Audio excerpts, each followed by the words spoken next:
If you want to cook a biscuit, you go to the supermarket, you buy milk. You don't need to be an expert in cows. You just go, you buy milk, and you know it's good for your cookies.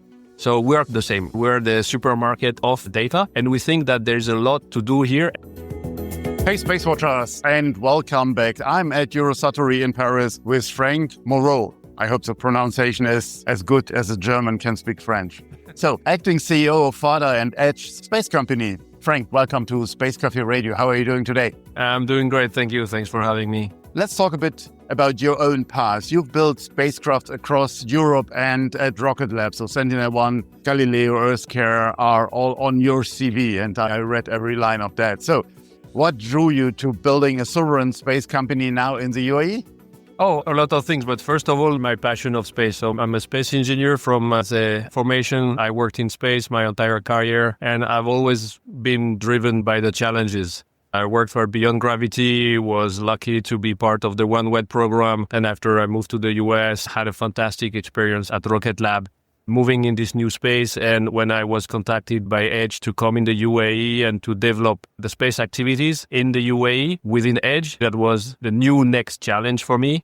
And a possibility to take, a position playing as an active actor, build something that was really relevant. And that was my motivation. And building sovereignty for me is also something that contributes to developing space in general. I believe space now is going into everyday's life and is a component like any others. And we need to build capabilities. Every country now needs to have is access to space, is knowledge about space. And for me, being asked by Edge and the UAE to come and support this initiative, for me was a great opportunity. What does it mean in reality for the UAE, the space sovereignty part? The activities in the UAE go back for the last 10, 15 years in building an ecosystem and training people and finding the lighthouse projects to motivate people. But you just mentioned launches. Is that on the agenda as well? I would say yes, but not the highest priority. Sovereignty, I think, means being able to do what you want and to realize your own vision. The UAE is a very visionary country that is really looking forward and very active in everything which is digital technology. And I think space is similar, is really the future, and they are connected. Now space is also very digital. This is where data are collected and disseminated, maybe stored now with data center. So for the UAE being sovereign, this means having its own destiny in its own hand and being able to drive it. And it covers basically all the aspects. And what we're doing as Edge, I think, is really part of the vision of the country and the trajectory, which is to move from buying components to make space systems to really designing them the way you need them for your own activities and your own aspirations. And also to grow from, I would say, government-funded activity into a true business-driven economy. So I think all this is really the foundation of what UAE and also Edge is talking about sovereignty. I have been lucky enough to be involved in many of the activities at the beginning and to see it also as a foreigner in the country, how rapid this grew. Building fast is my next topic. So FADA is in space terms very young, just 2 years old. And as an engineer now in the chair, how do you build a national scale satellite capability this quickly? Because it is cutting edge, what you're doing, what you're aiming for. It is true, but I've been through different programs. Say that I was lucky to be part of OneWeb. That was also a big challenge, how you go from building one satellite in 3 years to build 3 satellites in 1 day. I went to Rocket Lab, where we also challenged the status quo on the launcher side and on the space side. And I think it's just a way of how you do it. You're not focused on the finality, what you have to do. You have to work more on how you do it. And this is where you make the breakthrough. The way you do it, the components that you put together and the way you put together, and of course, how you manage the risk associated to that. I think this is how you can achieve big things in a faster timeline. Plus, it's the outcome of a shared vision in which people believe, meaning the decision process are very quick. There is no long discussion because everybody is aligned on what needs to be done, what needs to be achieved. So it's a combination of everything. And I would say within Edge, that's the reason why FADA was created within Edge. We had the mandate to create an industrial leader in space. And the word industrial is essential here. What it means is we're not here to do research. We're here to develop something that has a meaningful application that has to be competitive from a pricing standpoint. because it's supposed to be, as I said, commercially viable, not to be subsidized from the government. And you need to make it at scale. It's not one, but you need to produce many. And that changes completely the approach. How much of this is vertical integration and your own manufacturing, so including additive technologies for the scale-up? It's a trade-off. I think, again, sovereignty, as we discussed, doesn't mean you have to do everything by yourself. You need to understand what is critical for you in order to keep the control. And sometimes it doesn't make sense to build something that either you can find easily or that doesn't have a lot of added value. You need to identify where you need to put your effort. And it's really this exercise that we spend a lot of time to do at the beginning of FADA, for instance, and to engage in this SIRB program to start building our capabilities by identifying really what is key for us for the roadmap that we have in front of us and focus on that. And the rest, we work with partners or we just buy things that we consider as commodity. And that's how also you accelerate the things, because you spend your time and you spend your money where the things is relevant. The rest, you just use what exists already. The same in infrastructure. What we do a lot in the UAE is leveraging the ecosystem. I was amazed to see how rich and vibrant is the ecosystem in the UAE with regard to space. And I don't see, for instance, at the moment, the reason for me to spend time and money to build a clean rooms. There is enough infrastructure in the UAE. So I will straight go and partner with somebody that has this capacity. It can be an SSTC or it can be OrbitWorks. And then automatically I gain 12 months because I don't have to build it. And I benefit from the investment that has been done already in the country by those entities. So this is how I accelerate my timeline massively. You just mentioned the SIRB constellation. So a lot of the world is chasing optical at the moment, but you have bet on SAR with the SIRB constellation. Why radar? I would say it is because we see that as the evolution. Pictures is something that is easy to interpret. I think we started by make pictures from the sky, and it's the straightforward. Now, when you look at SAR, we believe there is more to do with this technology. First, you can watch night and days. You have no limitation from the illumination standpoint. You can really literally cover the globe independently whether there are clouds or not. So this is a system which is, I would say, truly global. You can go anywhere at any place and you can take an image and you can see what's going on there. That's why we believe that, again, with the ambition of being a global player, this technology is the best for FADA and for Edge. We're not looking only at the Gulf region where you imagine that there is no cloud, there is no sun, and then everything is fine. And actually, it's even not true, because we've seen that during the crisis in the past months, unfortunately, March and April were the months where we had most clouds around the region. And most of the optical pictures, they were useless. So most of the information that the armed forces was relying on was radar, because they had this capacity to see above the clouds during the night, where from a tactical standpoint, most of the things are happening. So again, in the perspective of using the system for all the applications that we're targeting, the radar is naturally the best option that we have. Tell me, how big will the SIRB constellation be? And is it just for national defense and security aimed, or is it something also that you're going to export to other nations? Look at an ICE concept or so, what they're doing. I mean, first of all, it's not only defense. I think FADA and the SIRB program is literally a dual-use program. We have applications that are also for civilian. And this is the advantage of the radar. Radar, you can see things, but you can also measure at the same time, which is something which is not possible with optical. You can see terrain movement. You can see water on the ground. So those are also things that have a lot of application for civilian. So again, this tool is really the kind of Swiss knife of the payload, because you can do many things. And we are also working with a governmental entity where we are delivering, or we will deliver data for them to support. So the specification of SIRB is also made to serve non-military application. Now, to your point on the global market, at the moment, SIRB is a program of 3. And it is only 3 because it's linked to a transfer of technology and transfer of knowledge program. Now, it doesn't mean that it will be limited to 3. It means that after the number 3, FADA and Edge will have the knowledge and the capability to further develop the system. So we will produce more of those SAR. And at the same time, we will be able to make evolution of the system to increase the performances of the system. So don't see SIRB as the system, but it's just one component of a system that we are starting to build. How do you fly them? And one orbital shell or... It's not yet decided. I would say the first one will be in sun synchronous or down dusk to be defined. For the others, they might be potentially deployed in inclined because we don't have to be necessarily in the illuminated part of the Earth to make the images. The challenge, on the other hand, is more on the management of the power on board. And this is something we are working on. And this is part of the evolution of the system, how we can increase the onboard power generation and power storage capacity to increase the duty cycle, and which would make the system really performant in these inclined planes. As you mentioned, these programs, the transfer of knowledge programs, so how much of this payload or of this satellite is built in-house versus with partners or coming from partners? The focus, because we are in the early stages and we can't do everything, is the payload. So we're working with our partner, MetaSensing, and we focus on the payload. For the platform, we are working with the engineering from Singapore, who will provide us the bus, and we will together integrate the system. In the UAE? In the UAE. And eventually, after those three, we will see how we want to move forward.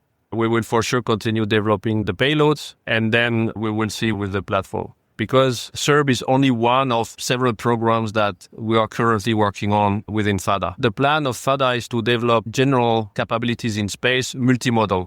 Not only SAR, but we will do optical as well. But as I said, it's not the priority. Also because SAR is more complex. So we say, let's start with the most complex, but most, I would say, capable system. Then we will do for sure optical at some point in time. And then other modality that you can imagine from space, like hyperspectral and then other things.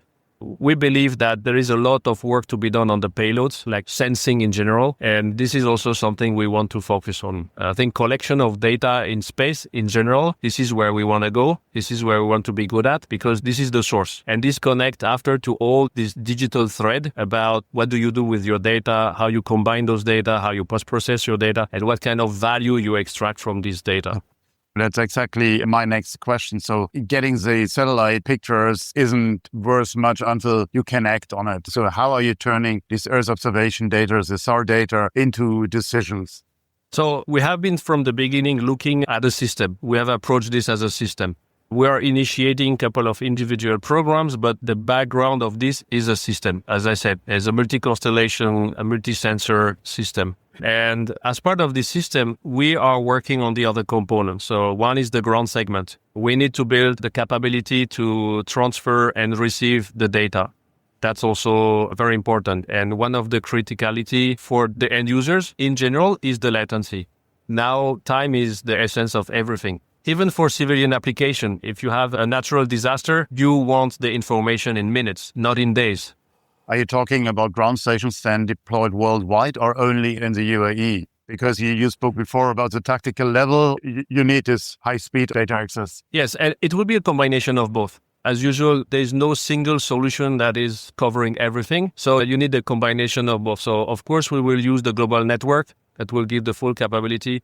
But there are also other solutions that allow us to get faster, maybe more sovereign from a security standpoint, also safer transfer of data using intersatellite link. You can use also geo-intersatellite link using a geosatellite as a relay combined with your encryption. So there are many ways nowadays to transfer the information and different type of information at different speed in different places. This is now the holistic thinking of the system. You need to have different channels of communication that will relay different type of information. Talk a lot about, for instance, onboard processing that allows to send very short early alert messages. And then a little bit later, you can send a little bit more elaborated information that you can use to validate or consolidate. So it's really a system and an operational approach that we have now laid down and we start to executing. Beside the ground segment, when you have multiple satellites, then you need to manage them. And that's also something we have been very active and that we are now very happy to start releasing and communicating about. It's called Zenith.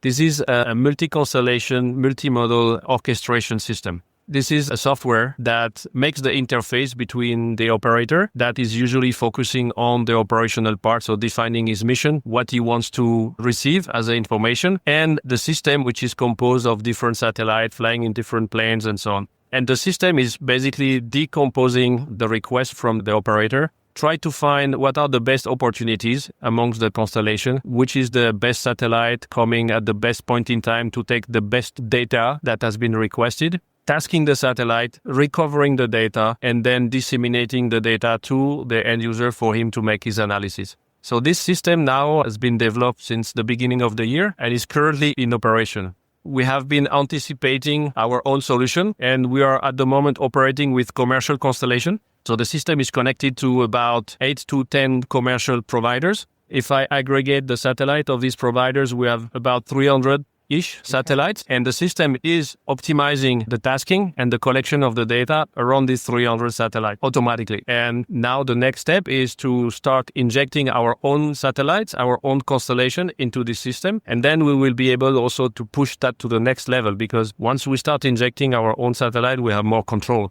We have access to more capability. What's the timeline? When do we plan to launch the first satellite?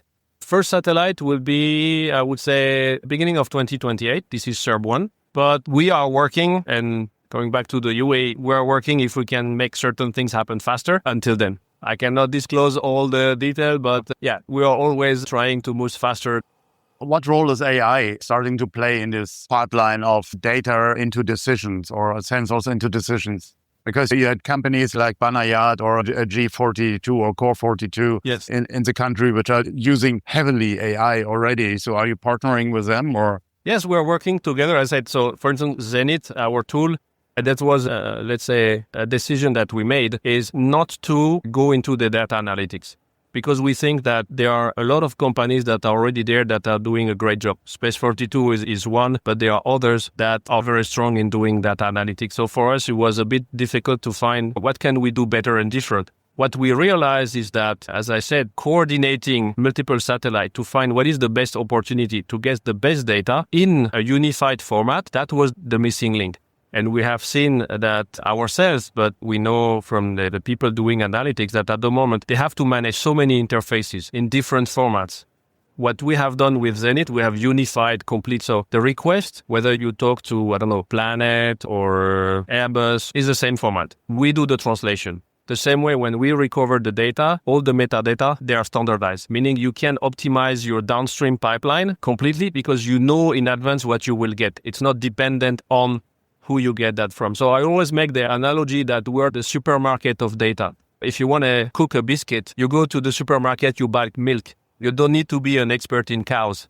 You just go, you buy milk, and you know it's good for your cookies.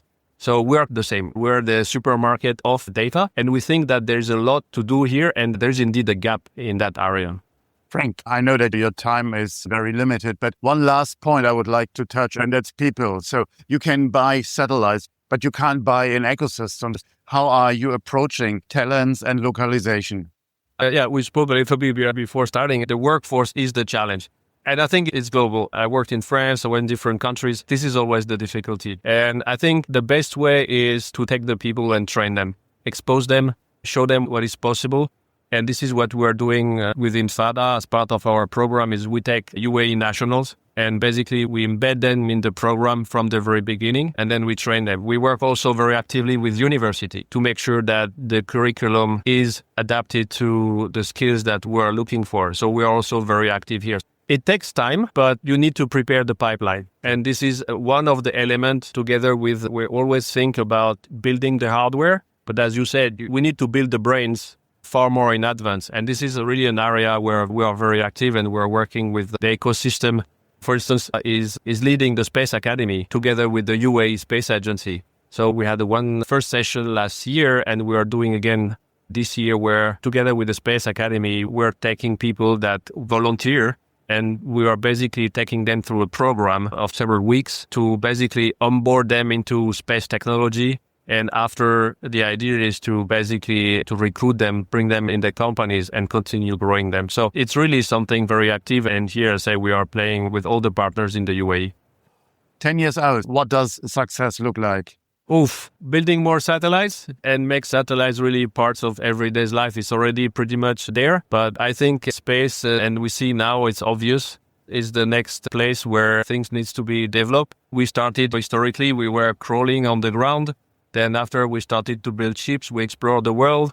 And now we started to fly, and now we're on space. And if you look at how big that thing is, I think even 10 years is not enough. I think we have work for hundreds of millions of years to really get there and explore everything and get everything that we can get from space. Frank, thank you very much for stepping out of the Eurosatory noise here into our Space Café in your wonderful UAE pavilion. Thanks for your time. Yeah, thanks for having me. Always a pleasure to share my passion about space, and I hope I can motivate more people to join me on this journey. I'm quite sure. Thank you. Thank you. Space Watch out. If you like these or other episodes of Space Café Radio, leave us a rating on your preferred podcast platform. It is the currency of today. And if you want to stay on the pulse of the space industry, please visit our website at www.SpaceWatch.Global and subscribe to our newsletters. And of course, don't forget to become a Space Watcher. I'm Thorsten Triening, publisher at SpaceWatch.Global, your independent perspective on space.